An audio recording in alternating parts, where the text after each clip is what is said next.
Olá, seja bem-vindo ao nosso primeiro podcast. Esse podcast, nosso projeto de extensão, o Pode Pensar.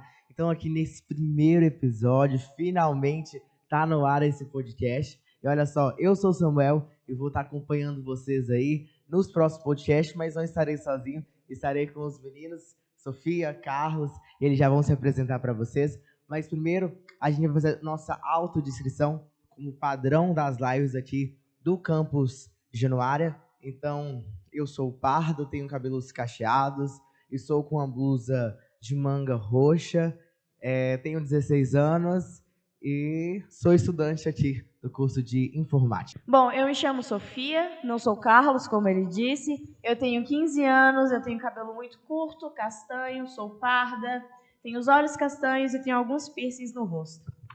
Eu sou o Carlos, tenho 19 anos, tenho cabelos pretos, utilizo óculos, estou com uma blusa cinza e sou pardo. E também sou estudante aqui do campus, estou cursando o segundo período de engenharia civil.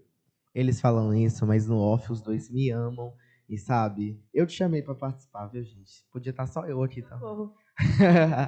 E olha só, além de nós temos uma parceria com a Escola Estadual Nossa Senhora de Fátima. Então, alguns alunos juntos com a gente vai estar revezando entre nós três aqui na frente, mas os alunos que participam da escola parceira que vão estar aqui também abrilhantando esse podcast. E hoje a gente vai falar de educação financeira e a gente tem um convidado muito especial para falar disso. Felipe Lisboa Guedes é natural de Januária, tem 42 anos, economista formado pela Universidade Estadual de Montes Claros, mestrado em Teoria Econômica pela Universidade Federal do Espírito Santo, já foi professor da Unimontes e hoje é professor do IFNMG, campus Januária, onde ministra aulas de economia em diversos cursos e faz pesquisa nas áreas de desenvolvimento regional, políticas públicas, distribuição e renda e, mais recentemente, os temas de educação financeira e investimentos financeiros. É casado com Milene e tem uma filha de 6 anos, a Malu. Assim fica bonito. Bonito, né? Bom, eu me chamo Felipe, né? Tenho 1,70 m, sou 1,80 m, sou pardo, estou vestindo uma blusa amarela e de calça jeans, cabelo bem cortadinho, barba bem feita, né? E tenho 42 anos, né? Sou, né, professor de economia do IFNMG, Campos Januário, e quero agradecer pelo convite, muito bacana, estou muito animado para a gente poder conversar aqui sobre um tema que é fantástico. Então, pessoal, para a gente iniciar esse podcast, quando falamos de educação financeira ou de qualquer outro assunto, sempre vem à mente, né? O que é educação financeira? E para começarmos, Felipe, o que é educação financeira? Bom, né, educação financeira não é uma ciência, mas já deveria ser uma ciência, né, que estuda a equalização entre renda e gastos. Então, a educação financeira cuida de ensinar as pessoas a gastarem de maneira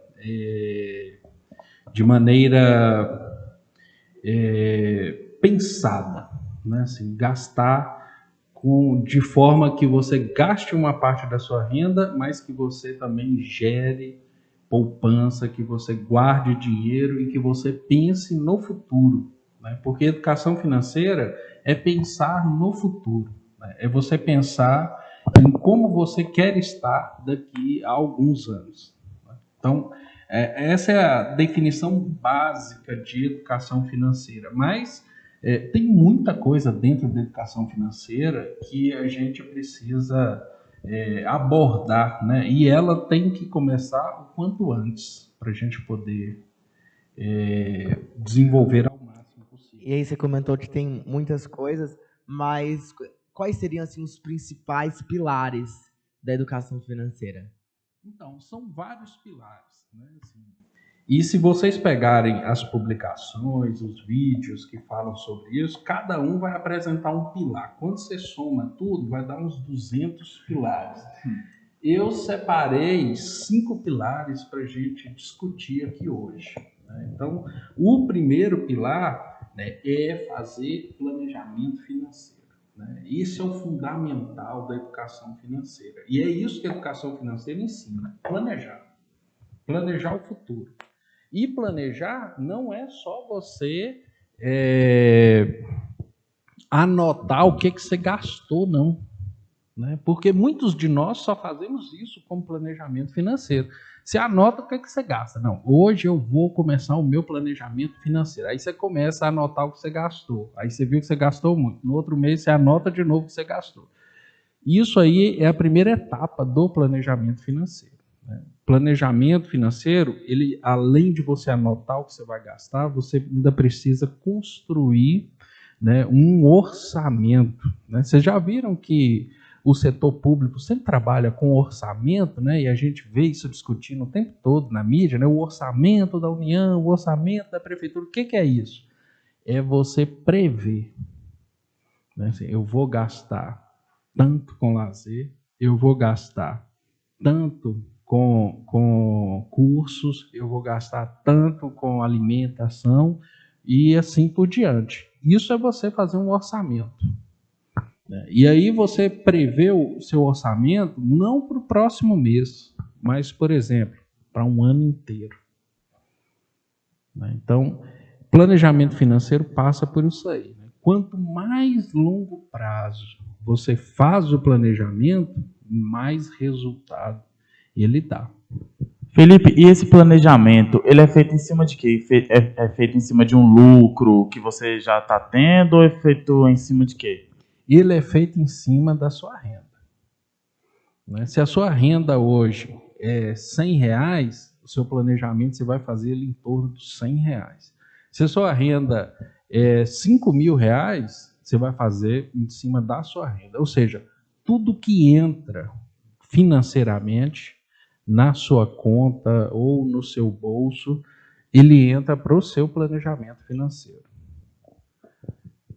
E aí o segundo pilar. Segundo pilar, né, que em planejamento financeiro, ou seja, depois que você já viu, tanto você gasta. Você já viu que você está fazendo, está gastando com coisas que você não deveria estar gastando. Que você está estourando o seu orçamento todo mês. Você precisa, então, partir para o segundo pilar, que é o da mentalidade da riqueza. Esse pilar ele é importante e ele demanda um esforço nosso, que é adquirir a mentalidade da riqueza. O que é a mentalidade da riqueza?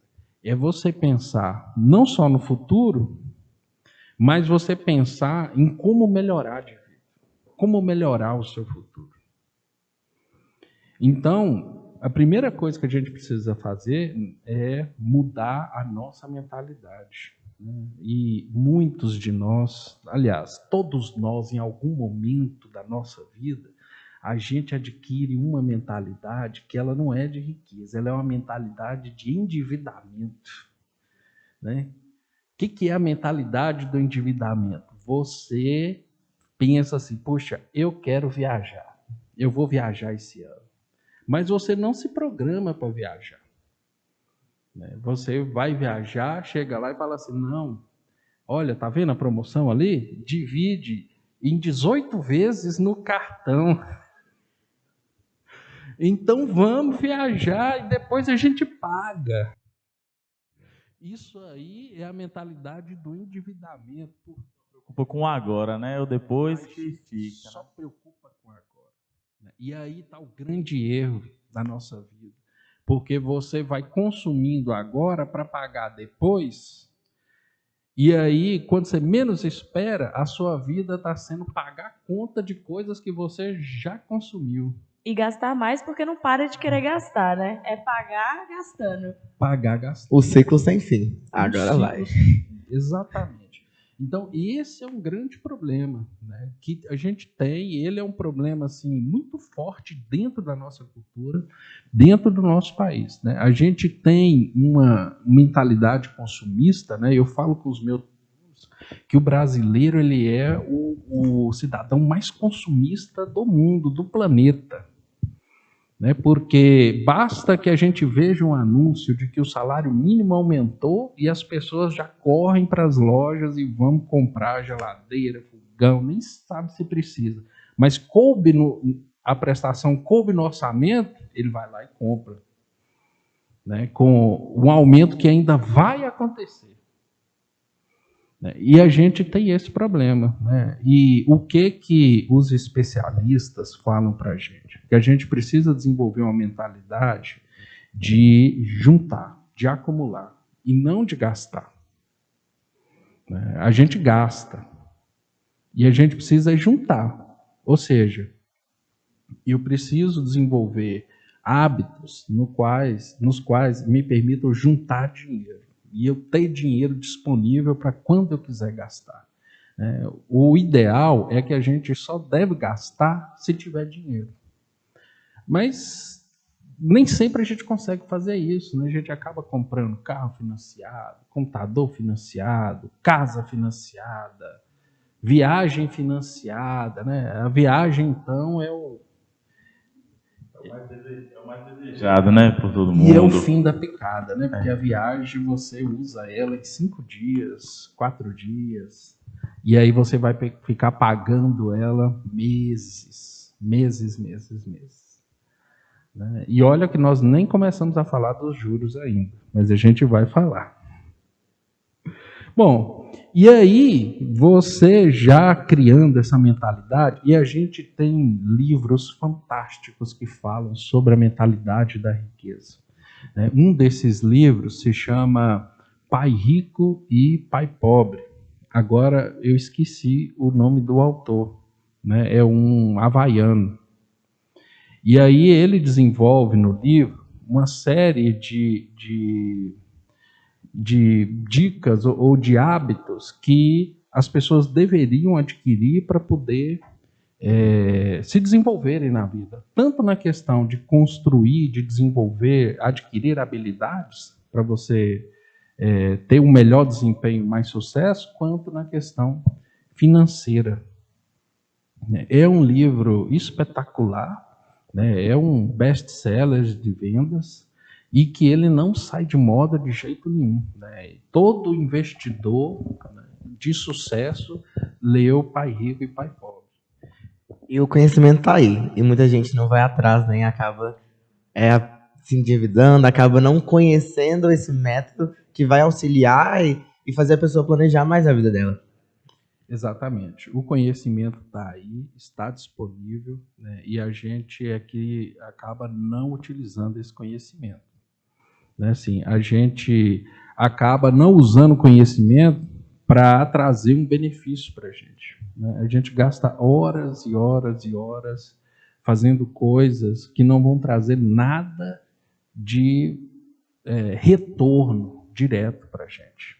Né? Que é o terceiro pilar, mudança de hábitos.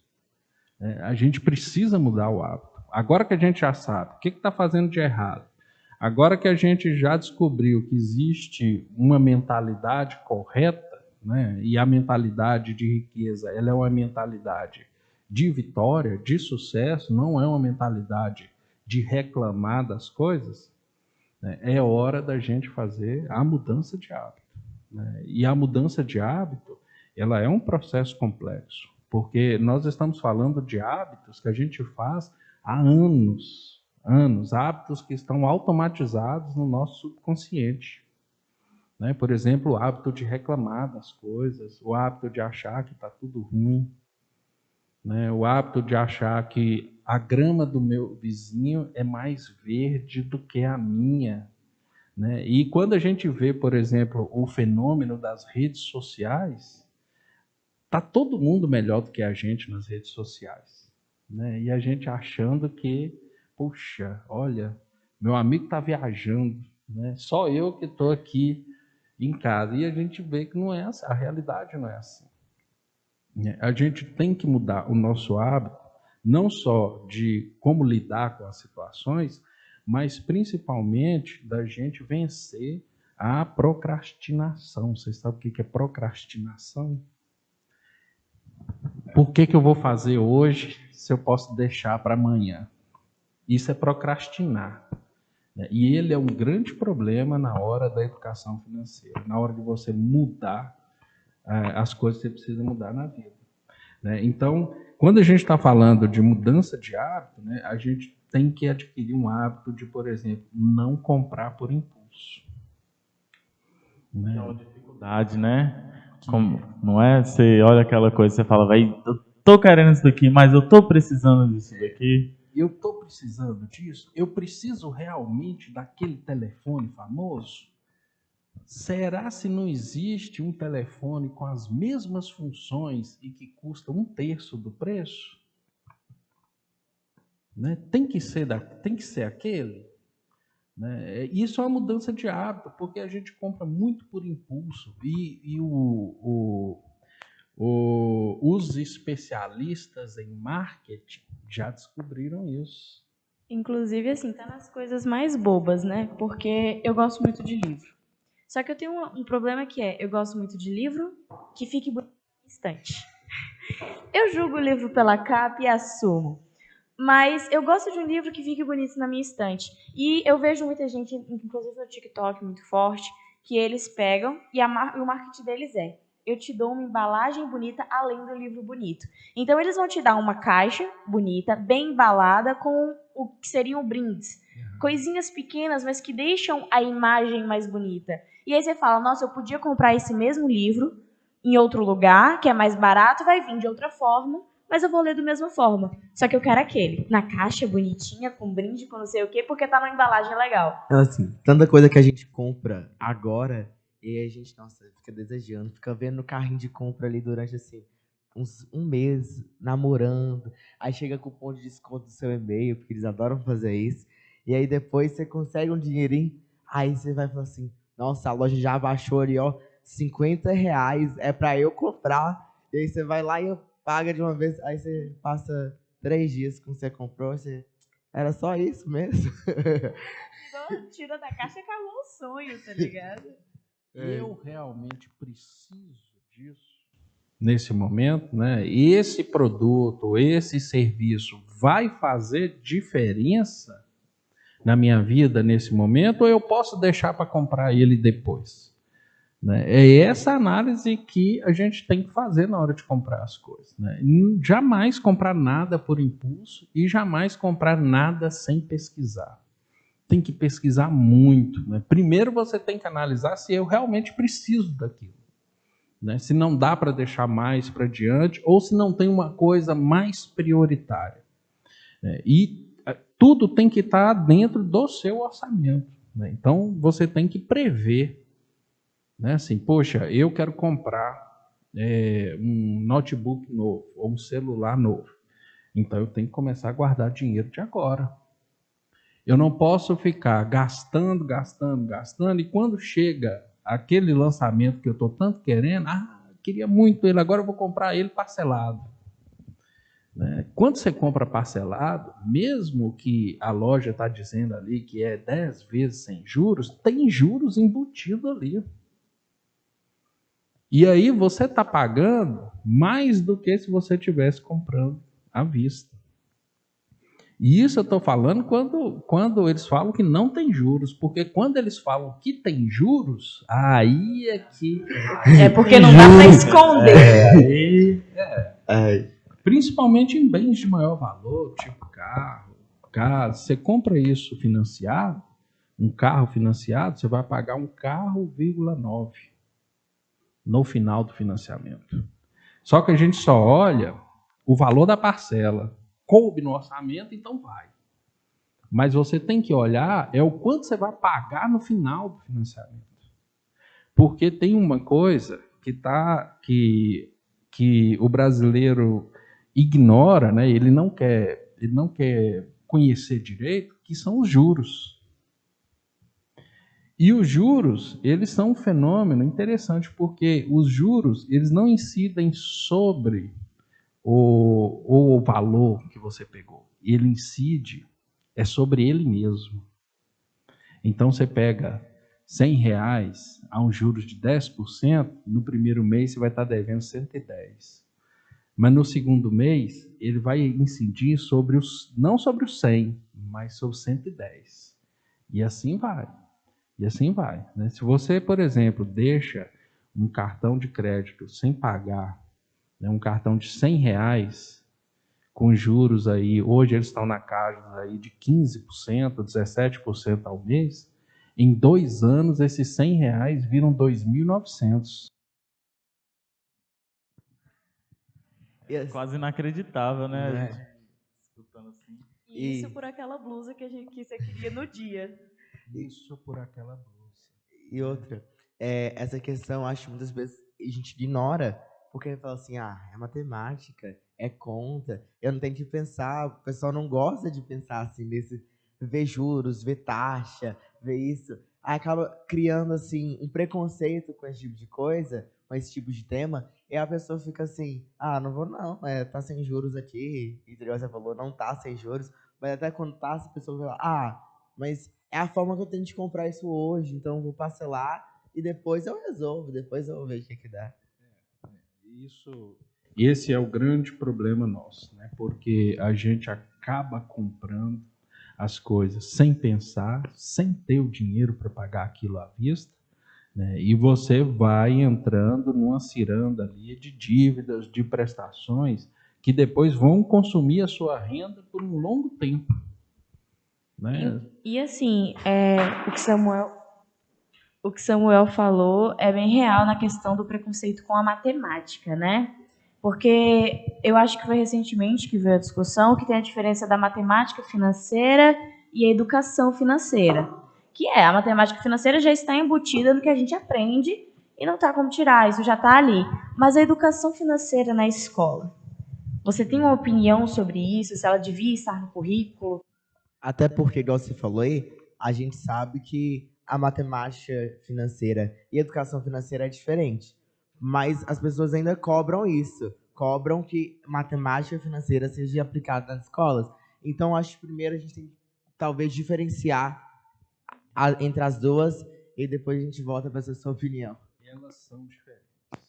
A matemática financeira é diferente da educação financeira. E, infelizmente, nos currículos das nossas escolas ainda não tem educação financeira. É uma necessidade urgente. Você pega, por exemplo, na Europa, nos Estados Unidos, isso já é ensinado desde a pré-adolescência. E eu acredito que nos próximos anos a gente já deve começar a ter a inclusão dessa disciplina de educação financeira no currículo básico das escolas de, pelo menos, ensino médio. É fundamental que a gente tenha essa disciplina. E ela é diferente da matemática financeira. A matemática financeira seria tipo uma educação financeira 2, uma segunda etapa. Só que falta o básico, que é o papel da educação financeira. E só com o básico já é suficiente para a gente fazer diferença na nossa vida. E quanto antes, melhor. Até porque você também citou um ponto importante de ter educação financeira, pelo menos no ensino médio, e é nessa fase que os adolescentes estão só que quer gastar, que quer comprar aquilo, quer comprar um celular, uma roupa nova, um sapato. A bolsa do projeto mesmo, toda vez que é na conta, ela vai embora todinha.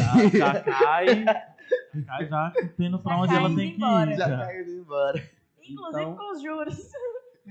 Então nós já temos uma mentalidade de riqueza para implantar e uma mudança de hábitos para executar aqui, né?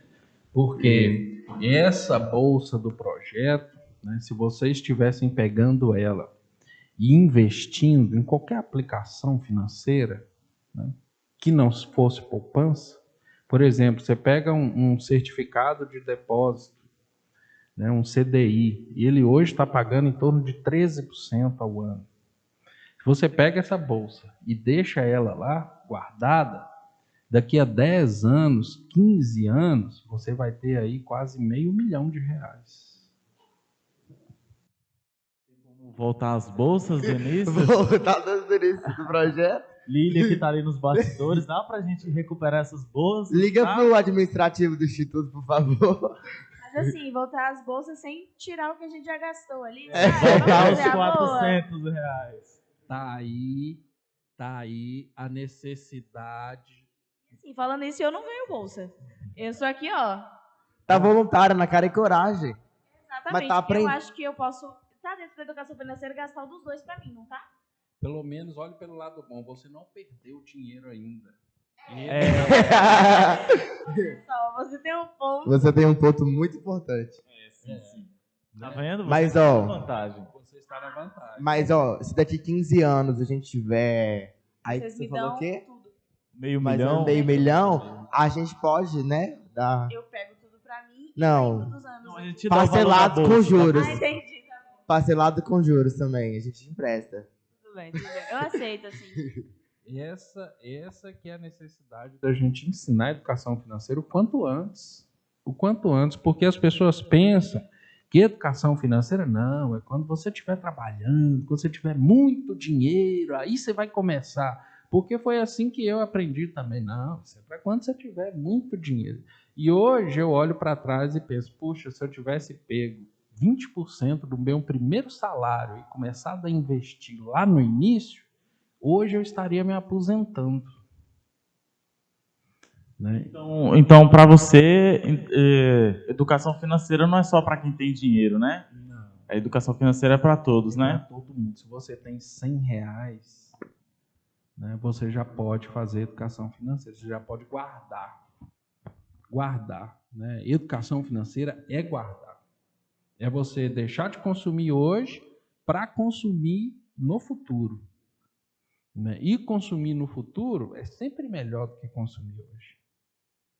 Né? E não só guardar, mas fazer esse dinheiro render. Né? Que é a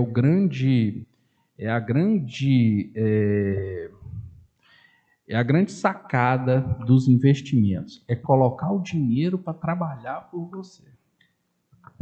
Essa é a grande sacada dos grandes investidores. E como que a melhor maneira que eu posso investir esse dinheiro, Felipe? Tem muitas opções, muitas coisas mesmo. Né? E aí demanda, quanto mais estudo, melhor. Né? Investir, a gente não faz isso sem estudo. Né? Claro, não precisa fazer uma faculdade de economia para começar a investir. Né? Mas você tem que entender dos mercados que você quer investir. Então, a gente pode investir desde renda fixa, e aí a gente tem uma infinidade de opções dentro da renda fixa, né, que são aquelas que têm o menor risco. Mas por conta que o risco é pequeno, elas também pagam poucos juros. Aí você tem outras, pode investir em ações que têm um risco elevado, mas que por conta disso também pagam muito mais. Eu vou falar isso, que eu acho que as pessoas acabam tendo um pouco de medo, assim, na minha visão. Porque quando as pessoas vêm falando de investimento, investir em ação, acho que as pessoas não têm essa paciência para esperar para render ali na renda fixa, e aí elas querem um retorno mais imediato. E aí com esse retorno mais imediato, ela vai, por exemplo, investir numa ação, e aí ela não tem esse entendimento, aí ela vai lá e investe o que ela tem, o pouco ela já tem, e aí ela vai e ganha. Depois que ela ganha, ela fica assim, quero mais. Aí ela pega tudo aquilo que ela ganhou, investe e perde tudo de uma vez, assim, em segundos. É um vício, E né? acaba, assim, essa falta de estudo, né? Acho que deixa um medo para aqueles que não começarem a investir. E acho que tem essa questão da ganância. É a questão de mudar de mentalidade para começar a fazer tudo isso. E aí é o que você disse de estudar, né? Que não é estudar só a educação financeira, é estudar dentro do seu meio o que vale mais a pena para você e o que futuramente vai te dar retorno. Porque é bem comum que uma coisa que hoje em dia dá dinheiro, ano que vem não dá mais. E não adianta mais, digamos assim. Então tem toda a questão do meio em que você tá, que você trabalha, que você quer investir. O investimento é uma segunda etapa da educação financeira. Né? E aí o investimento ele demanda estudo, demanda conhecimento, né? Porque para investir, a gente tem que ter um pouco mais de experiência. O brasileiro, ele é muito acostumado a investir, assim, quando fala de investimento, ele vai falar assim, não, eu coloquei o dinheiro na poupança. Né? Esse é o investimento do brasileiro. Só que hoje, a poupança hoje não está conseguindo cobrir nem a inflação. Ou seja, você está colocando o dinheiro lá e o seu dinheiro continua perdendo poder de compra. Então você precisa partir para investimentos que tenham um rendimento, pelo menos que cubra a inflação do período. Né? E é possível uma pessoa que não tem estudo, uma pessoa leiga, por exemplo, sai daqui e investir, vou ali investir, invisto R$50. É possível uma pessoa assim? É possível. Você não precisa nem sair daqui. Você só precisa ter um celular e baixar. Exatamente. E R$50 na conta. Só precisa disso. Você baixa um aplicativo de investimento, né? E os bancos brasileiros hoje, todos eles já têm. Todos têm.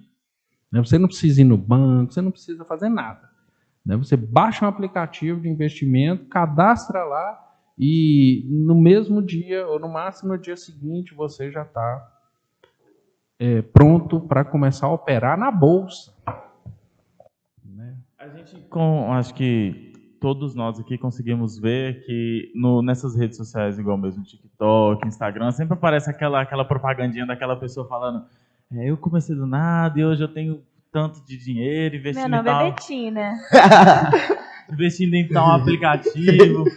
Só que o muito medo que muita gente tem é de eu vou pôr meu dinheiro no aplicativo, mas esse aplicativo vai comer meu dinheiro. Não. E o melhor é que eles pegam uns vídeos assim. É uma pessoa que tá com um iPhone na mão, que eu acho o celular mais caro, assim, atualmente de valor, assim.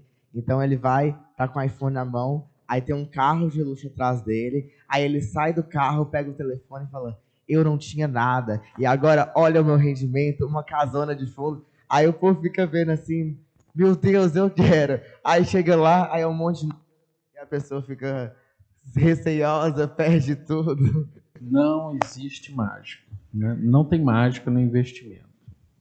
Né? O resultado do investimento é a longo prazo. Né? Se você quer colocar hoje R$1.000, né, e quer, digamos, 20% de ganho amanhã, muito provavelmente não vai dar certo. Né? Você vai perder dinheiro. Né? A grande sacada do investimento, principalmente no mercado de ações, é o longo prazo. Né? É você colocar hoje e aguardar e esperar, porque aí ele vai rendendo. Né? É claro que vocês vão ver, tem os investidores que eles fazem uma modalidade de investimento que é chamada de day trade. Você fica ali vendendo, comprando. Né? É um negócio assim super avançado, né? Ou seja, é para os investidores hard mesmo. Né? Mas não é para quem está começando agora. Para quem está começando agora, você vai escolher umas empresas que você conhece, que você confia, que você vê o que ela está fazendo, que você conhece a solidez da empresa. Né? Vai comprar ações dela e você pode comprar ações fracionadas, né, com R$1. R$1. Dá para você comprar ações. Né? E aí você compra a ação dela e aguarda um tempo, aguarda uma valorização. Aí tem um tanto de técnicas que a gente pode utilizar, né, assim, para qual que é o momento de vender, né, qual que é o momento de comprar. O grande problema nosso é que a pessoa ela vê essas coisas lá nas redes sociais, o cara comprou, ganhou e tal, e aí ele vê assim na TV assim, puxa, a empresa X teve uma valorização de não sei quantos % esse ano. Eu só fico vendo o povo falando do Magazine Luiza. E aí o povo fala Magalu, Magalu, Magalu. E aí tem gente falando assim, ó, não, a empresa agora já não rende tanto, teve seu auge, mas agora não tem tanto. Mas as pessoas ainda ficam nessa. E assim, o problema é que você olha para aquilo, né? Poxa, a empresa subiu 60% esse ano. Aí você só pensa assim, puxa, meus R$1.000 mais 60%, em um ano é 1.600. É muita coisa. Aí o que você pega? Você vai lá e compra a ação, né, da empresa, que está 60% valorizada, e espera ganhar mais 60%. Só que o que acontece? Cai. Né? Porque você cometeu o erro dos iniciantes. Né? Você entrou na alta. A gente nunca entra na alta. Quando é que você entra? Quando você vê na televisão e fala assim, o mercado desabou. O fim do mundo é amanhã. Aí é a hora de você entrar. Na hora que sobe de uma vez também, né? E aí você vai pegar a ação lá embaixo, bem baratinha, você compra e aguarda. E aí ela vai subir. Porque esse momento ruim vai passar e ela vai recuperar. Aí quando ela estiver lá em cima e tiver, a mídia estiver falando assim, a empresa X rendeu 40%, aí é a hora de você vender. Né? Não é a hora de você comprar. No caso, vender para os iniciantes que Vender vão cometer o erro. Exatamente. Porque normalmente, né, depois de uma alta muito grande, vai caindo, né? Exatamente. Né? Essa é a dinâmica do mercado. Né? Se vocês veem lá em matemática, né, a gente vê as equações de seno e cosseno. Né? Se você aprende aquilo, você se torna um mega investidor do tipo Warren Buffett. Né? Aqui. Porque é exatamente aquilo ali. Né? E agora as pessoas se perguntam, por que eu tenho que aprender seno, cosseno? Para você ser um grande investidor um dia. Lilian, por favor. Tipo assim, você aí, ó, aluno do Instituto Federal, aluno de qualquer outra escola, está vendo isso e não gosta do seu professor de matemática, comece a amá-lo, porque ele vai te fazer investir bem no futuro. Seu professor de Foi o Felipe que falou, matemática seu professor de matemática vai te fazer rico. vai te fazer milionário, viu? Exatamente, exatamente. Aí, A aí. técnica certa, utilizada no mercado de ações, né, ela te dá muita vantagem. Né? Te dá muita vantagem. Você saber a hora de entrar, a hora de sair, né? E não precisa você ter um conhecimento de equações profundos, não. Se você conseguir fazer uma análise gráfica, né? E hoje já tem especialistas em análise gráfica financeira. Né? Se você consegue fazer uma análise gráfica, você já consegue fazer um resultado excepcional na Bolsa de Valores e no mercado de commodities. Felipe, a questão que a gente falou, né, que a questão de investir é o segundo passo, né, da educação financeira. A gente parou lá, se não me engano, foi o terceiro pilar. Terceiro. Vamos voltar um pouquinho aí para gente. Vamos voltar. Bom, nós já falamos que a gente precisa ter planejamento financeiro. Né? Você precisa saber no que você está gastando e você precisa planejar sua vida para o futuro.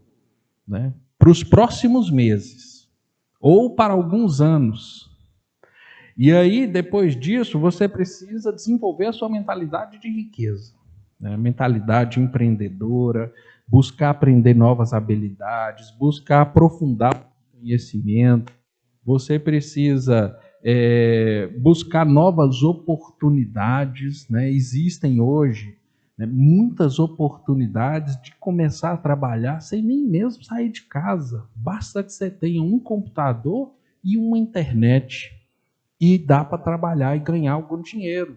Né? E não precisa estar ganhando uma fortuna, não. Se você ganha 100, 200 reais por mês, você já consegue fazer educação financeira e planejar o seu futuro. Aqui, rapidamente, deixa eu fazer uma propaganda do meu curso, tá bom? Meu curso de informática. Então, eu já agradeço aí ao Diego, Paulo Veloso, Paulo Vitor, obrigado, viu, gente? Vocês me permitem trabalhar de casa usando só um computador. Adoro vocês. Exatamente. Né? O terceiro fator é mudar os hábitos que estão fazendo você insistir, digamos assim, na falta de recursos, para não falar um outro nome pior, mais feio, né? Na falta de recursos financeiros na sua vida. Mudar os hábitos que estão dando errado.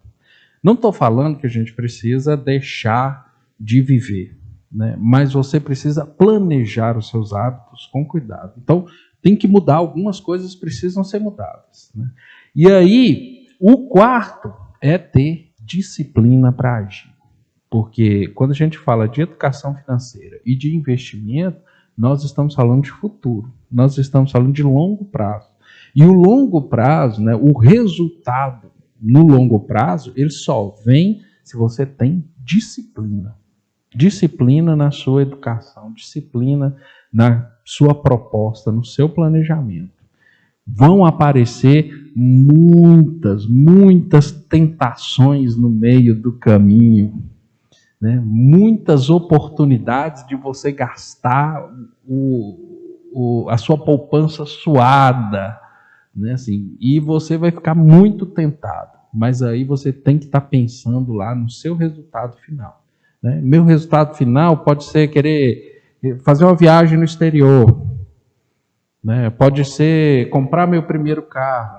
Pode ser, inclusive, comprar aquela coisa que você queria, mas com conforto. Com conforto, sem precisar ficar fazendo dívida, né? Então, tem que focar nisso aí, e toda vez que aparecer uma tentação, né, você pensar nisso, né? Não, lá na frente eu vou comprar aquilo que eu queria, eu vou fazer aquilo que eu tanto queria, né? Então, ter disciplina, né, é um pilar da educação financeira, e a gente não pode subestimar. Ter disciplina não é uma coisa fácil. Ela é simples, mas não é fácil, porque a gente está sendo o tempo inteiro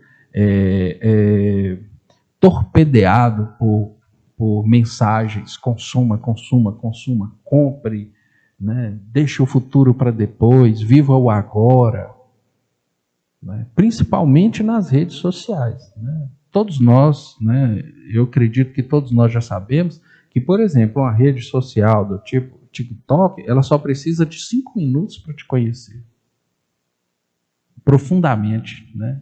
O algoritmo dela, em 5 minutos, já sabe de absolutamente tudo que você gosta e começa a te bombardear com aquele conteúdo, né? Então, esse é um negócio que a gente precisa tomar cuidado. Ainda mais, eu acho assim, e você falando da educação financeira, e essa questão de ser bombardeado, eu acho assim, se a gente já tem dificuldade, eu digo, por exemplo, criança, a gente tá na TV o tempo todo, e aí, né, na canal, por exemplo, aberto já não tem, né, mais propaganda infantil, mas os canais de desenho, é comercial, passa 10 brinquedos ali, passa muita coisa, então essa importância que você falou, inclusive, de começar desde pequeno para entender, olha, aquilo ali é um plano para tentar me tirar do eixo, mas tenho que... E é justamente a empresa indo onde sabe afeta os pais. Sim. Porque o pai pode ter alguma noção de, eu não preciso disso agora, mas a criança vai encher o saco do pai até conseguir o que quer. Então, eu vou aproveitar esse gancho e vou te perguntar. Malu, você já apresenta um pouco dessa educação financeira para ela? Ela já ir construindo esse caminho aí dentro da educação financeira? Já apresento para ela, né? E é importante que os pais, né, já iniciem a educação financeira dos filhos logo na primeira infância, né? Que a escola vai completar, ou deveria completar depois. Mas a educação financeira ela tem que começar dentro de casa. Então, por exemplo, Malu, a gente faz as coisas simples, né? Assim, ela tem um cofrinho, né? E toda vez que ela tem um troco ou que a gente dá um dinheiro para ela, filha, guarda no cofrinho para você comprar o seu brinquedo no Dia das Crianças. Então, Dia das Crianças lá em casa é o dia que ela abre o cofrinho, pega o dinheiro e a gente vai comprar um brinquedo que ela vai escolher, né? E aí a gente vai introduzindo a questão do guardar, nunca gastar tudo que ganha, né? De planejar, né? Poxa, o que você quer? O que você vai querer esse ano? Né? Então, eu quero um patinete, então vai guardar dinheiro para comprar o seu patinete, né? Com isso aí, a gente já ensina a criança, né? É uma coisa simples, mas já é o suficiente para ensinar a criança a economizar e a planejar. Com certeza, se eu fosse assim, lembrar agora de todo o dinheiro de troco que vó já me deu, eu teria guardado isso, eu com certeza hoje teria uma poupança aí muito boa, mas não, gastei tudo em bala. Exatamente. Né? E eu sou a favor, né, que a criança ela tenha uma mesada para ensinar ela a usar o dinheiro. Mãe, não sou criança, mas se você quiser liberar uma mesadinha aí, já... Eu sei guardar dinheiro, pai. Eu juro.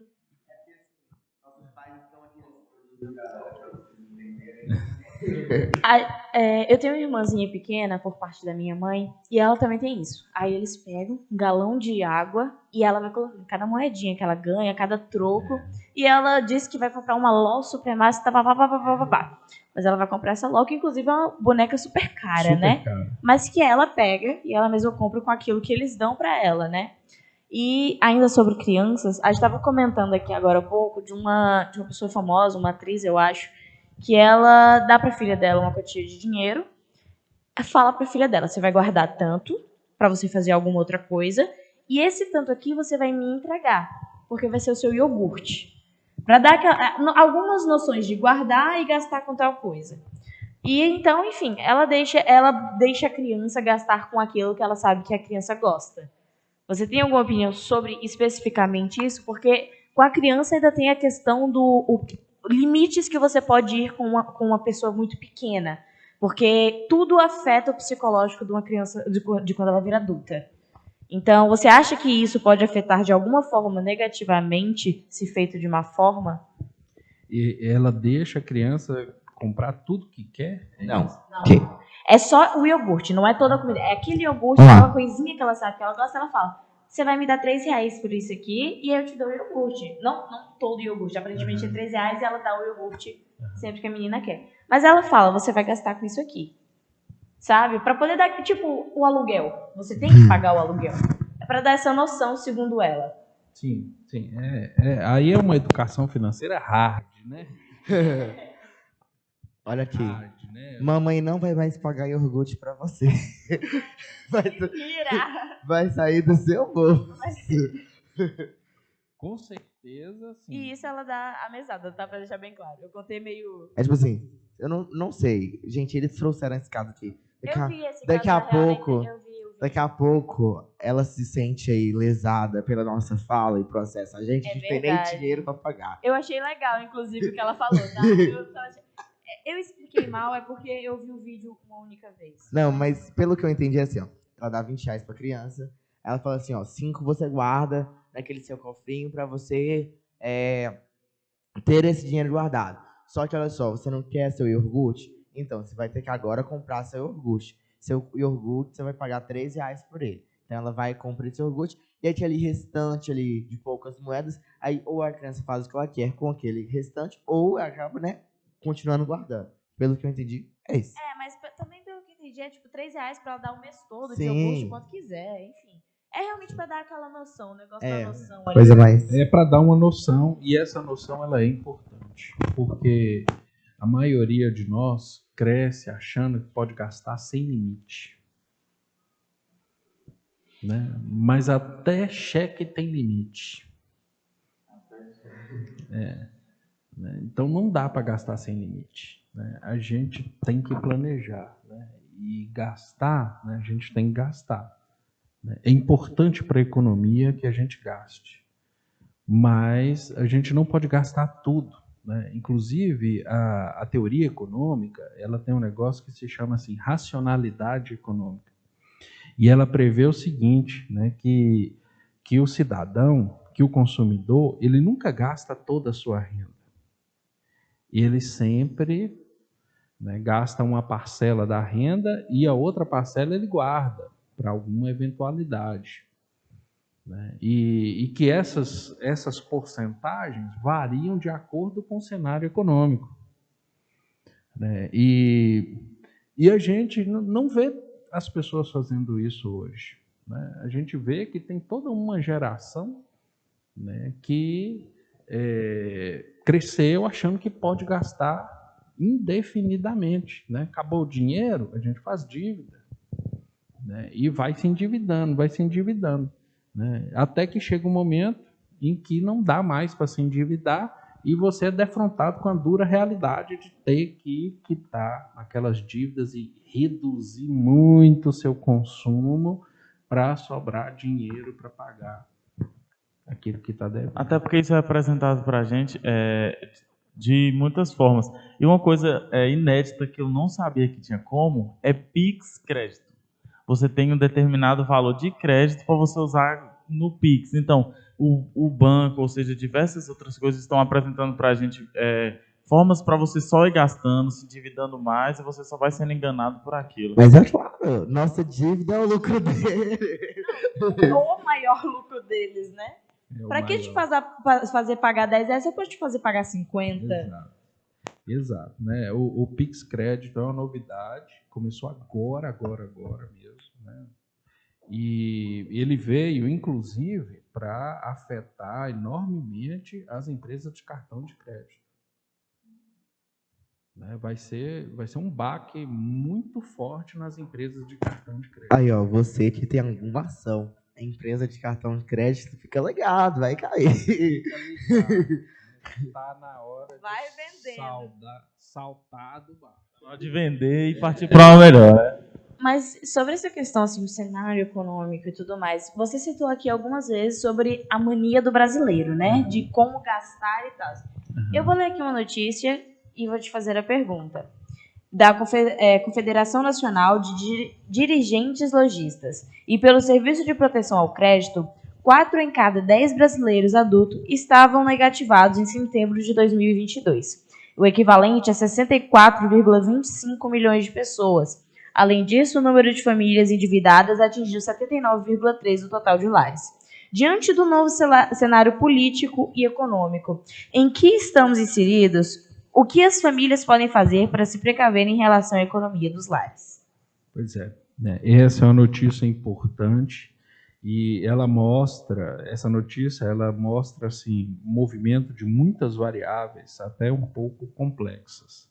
Né? Nesse aumento do endividamento aí, né, que a gente está vivendo hoje, né, e é o maior percentual de endividamento das famílias brasileiras da história, né, a gente tem vários motivos para isso aí acontecer. Né? Primeiro que a gente está vendo a renda do trabalhador brasileiro ser achatada pela inflação, né? Ou seja, o cidadão está perdendo poder de compra. Né? A cada mês ele perde poder de compra. A capacidade dele de adquirir produtos e serviços vai diminuindo. No ano passado, né, o trabalhador, o cidadão, ele perdeu 10% de poder de compra. Então, é como se ele ganhasse R$100 e tirassem R$10 do salário dele. Né? Outros fatores, por exemplo, que podem estar ajudando a explicar isso aí, além disso, né, um aumento nas taxas de juros que são cobradas pelos serviços financeiros. Né? Como a gente está num momento assim, de muita incerteza econômica, né, com várias coisas acontecendo ao mesmo tempo, tanto internamente quanto no cenário externo, né, no exterior, com guerra, essas coisas todas, né, isso faz com que os bancos, as empresas de crédito, né, e mesmo as empresas, as indústrias, elas aumentem o nível de incerteza com relação à economia e aí elas começam a cobrar mais caro para você fazer compras a prazo. Então, os juros sobem, né, e isso faz com que a situação da família, né, ela tem que fazer um esforço maior para pagar as dívidas dela do que ela fazia antes. Né? E, além disso, a gente tem visto também que, embora a gente tenha movimento nos últimos meses de aumento do nível de postos de trabalho, né, na verdade, a gente vem de uma longa série de aumento do desemprego. Né? Nós ficamos aí por 2 anos e meio com o desemprego subindo. Né? E agora, nesses últimos 4 meses, é que a gente está vendo um movimento contrário, né, do desemprego caindo um pouco.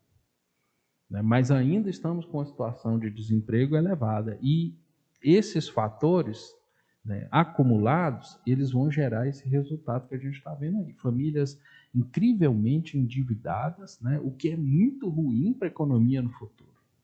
Muito ruim. Né, porque quanto mais endividada está a família, menos capacidade de consumo ela tem. Né? Aqui, analisando a economia assim, e a questão brasileira, você acha que, por exemplo, em questão de emprego, esses empregos, eles estão no mercado assim, disponíveis, ou tipo, é falta realmente, ou falta de especialização das pessoas? Porque, por exemplo, tem emprego que a maioria das pessoas conseguem agora, por exemplo, fazer um emprego mais que tem uma remuneração mais baixa. Só que aí tem empregos, por exemplo, que tem uma especialização, um estudo maior, e são empregos que são muito valorizados. Então, você acha que essa questão econômica, por exemplo, vem da falta de especialização também das pessoas, ou por uma questão mais geral, por exemplo, de falta de emprego em todas as áreas? As duas coisas são válidas.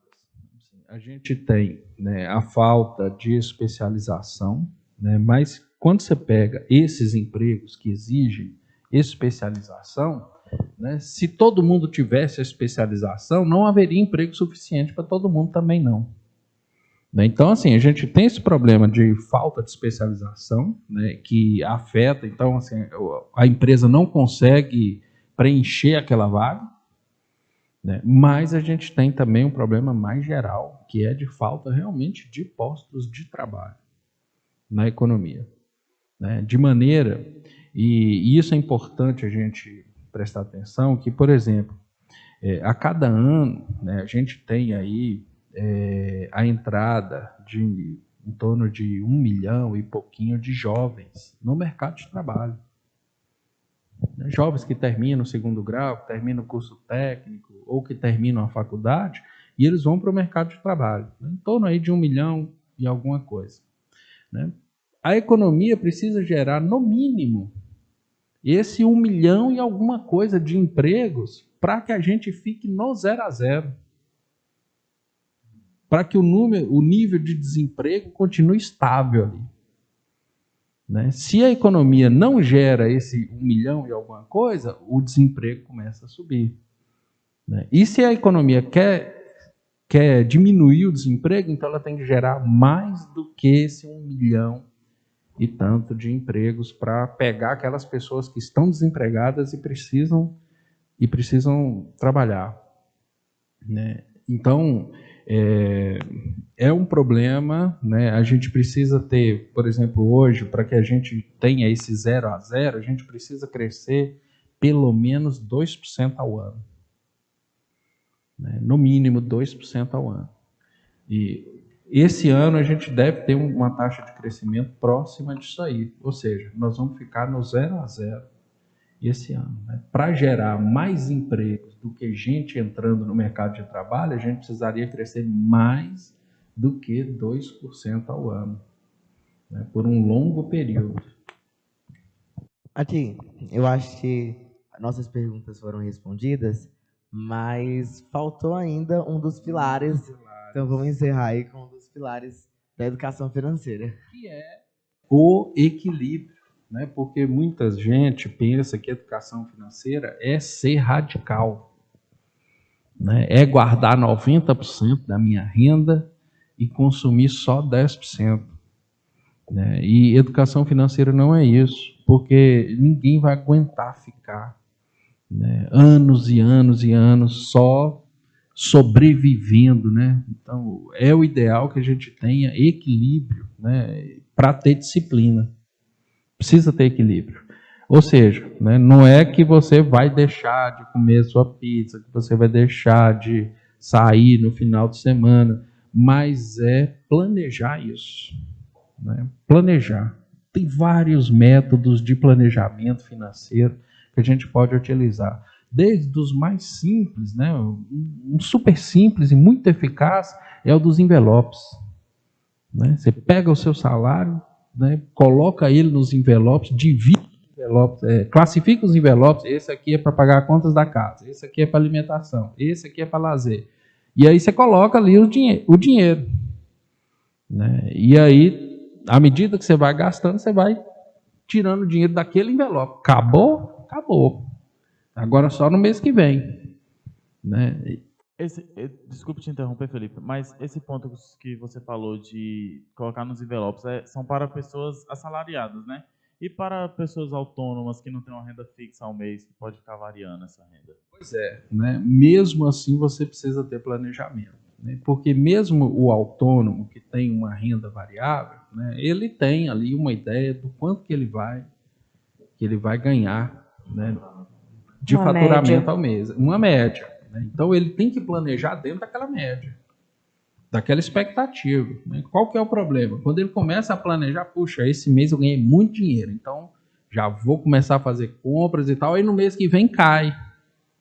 Aí ele já está com problema para pagar. Então você tem que tirar uma média do que é que você fatura no ano e calcular o seu planejamento com essa média. Né? Assim, Com a margem de erro, né? com uma boa margem de erro. Né? Então, assim, faturou mais, guarda, porque vai ter mês que vai faturar menos.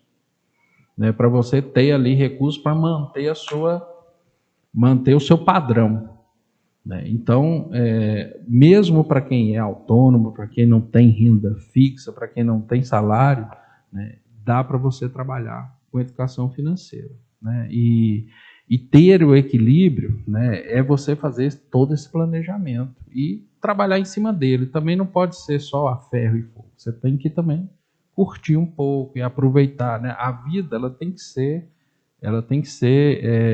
tranquila, ela não pode ser sofrida. Senão a gente não vive. Não vive.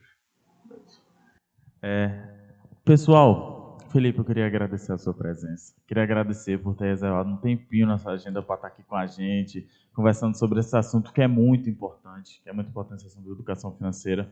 E, pessoal, esse só foi o primeiro podcast. Terão mais podcasts. Eu estou na central aqui, é? Estou em qual aqui? Na central?